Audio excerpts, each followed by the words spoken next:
Now, more corruption allegations have continued to rock the Buhari administration. This time, it involves senior officials of the administration and the Nigerian National Petroleum Corporation, NNPC, who are said to have illegally sold off 48 million barrels of stolen Nigerian crude oil and shared the proceeds. The officials involved are yet to admit or deny the allegation. It is becoming a case of 1 week fresh trouble for the Buhari administration as senior officials continue to be linked to corruption.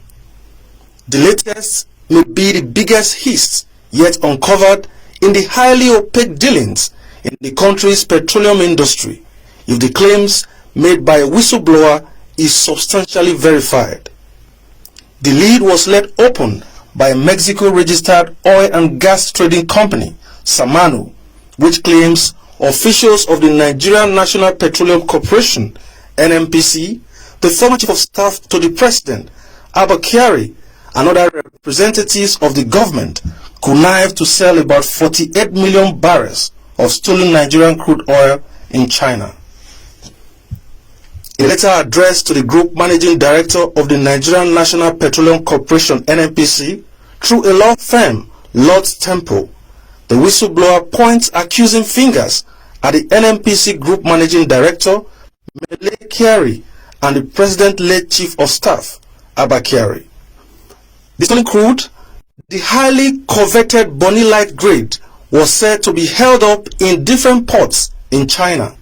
Senior administration officials were informed of the existence of the crude by the Mexican company in hopes that as a whistleblower, the company would be entitled to the 5% post-recovery.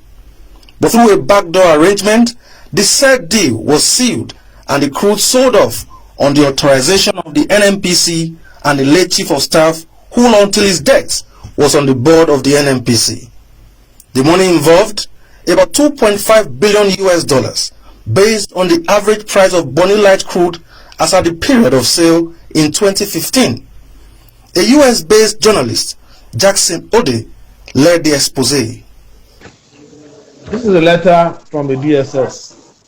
This letter clearly shows that there was oil theft moved to China, and also indicates that they were willing to assist the company in the whole matter.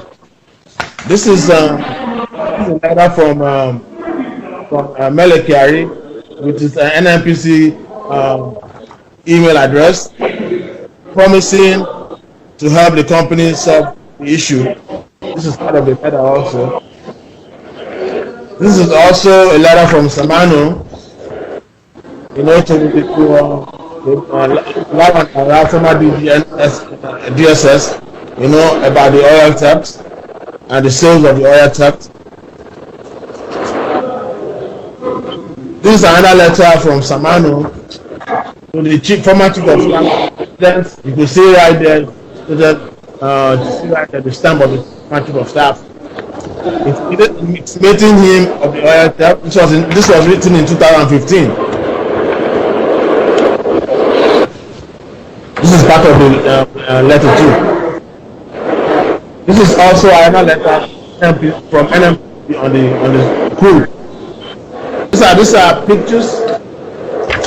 This is a picture at the Hilton Hotel. This is the current GMB NNPC. These are representatives of Samano, the Hilton Hotel.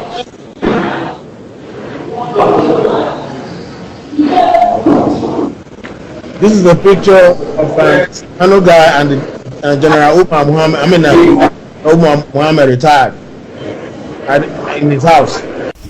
It is not clear whether the $2.5 billion US proceeds of the sale was remitted to government coffers. Stolen crude. If you remember, in 2015, Buhari was frequently speaking about stolen crude.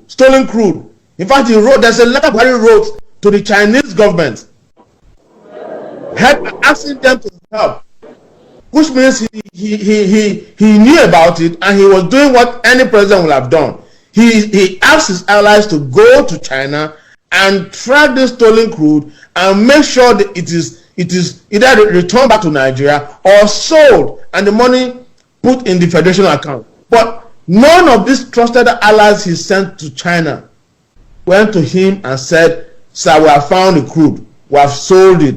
This is the money." They decided to do the deal behind the president. They stole the crude. They also stole the money they sold from the crude and shared it among themselves. The whistleblower claims to have been completely blindsided in the deal, even after it had entered negotiations to legally purchase the products from the government, an offer that received no response. Instead, the whistleblower says his attempt to seek redress resulted in different forms of harassment, threat to life, and other forms of persecution, which led the company to institute legal proceedings against the officials.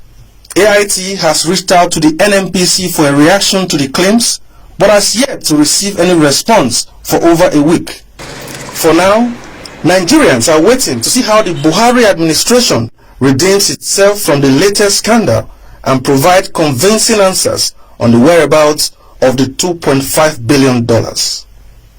Ogianawe Udwimo, AIT News, Abuja.